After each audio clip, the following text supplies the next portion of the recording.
The tower has one of the best views in town, and it can be seen for miles. About 900 feet up is where our story begins, and for decades, secrets were hidden above Kansas City in plain sight. I think it's important for everybody to know where we came from. Meet Mike DeRue. We call him Mad Dog around the station, a station he's worked at for 42 years. This is his first interview, so it's kind of a big deal. As a maintenance engineer, he spends a lot of time at the tower on East 31st Street to make sure that our signal is reaching you. In 2005, a crew was brought in by our company to take down an antenna and make room for a new digital antenna. I got a call on the radio from the crew up there. Hey, Mike, what do you want to do with this time capsule up here? And I had no idea what he was talking about. And I thought about it for a minute and I said, well, bring it down. And this is what the crew brought down from way up near the clouds. I believe the body is made of aluminum and these were nice stainless steel. The tower had been painted at least a couple of times since it was installed, so that's why the orange paint is on here. In the right light, you can see that it says to be opened in 2074 AD.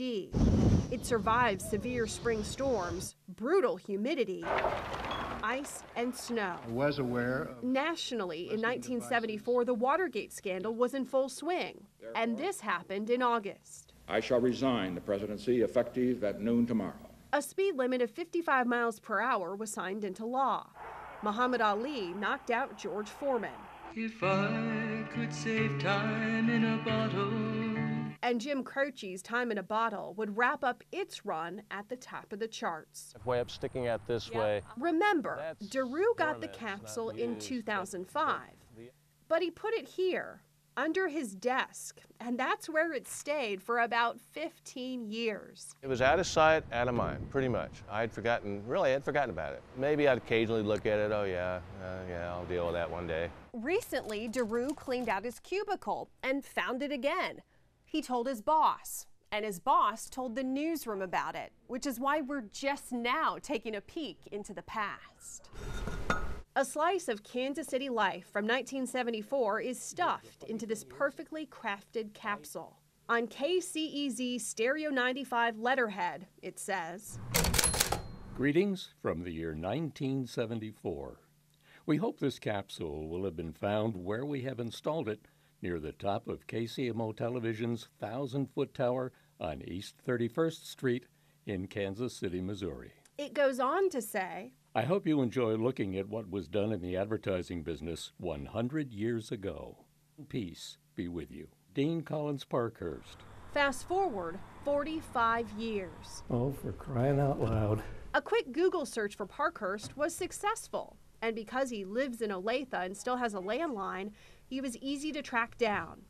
Parkhurst was the radio station manager when the Cloud Capsule cocktail celebration was organized. So we were celebrating the change of call letters and the new, more powerful antenna system. After a party on the plaza, a guy called Stormy Weathers climbed the tower and installed the capsule. So did you ever think that you would see this thing again? No.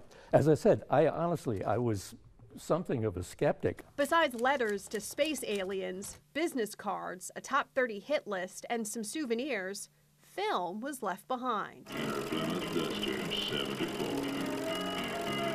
The car commercial was created in the Mad Men days. Well, sure, this roof opens easy, too, and cracks right shut when you don't like the view. There was also film from an old company picnic and a radio ad for Burbelia Wine and Spirits. Talk about wine. Talk to Burbelia.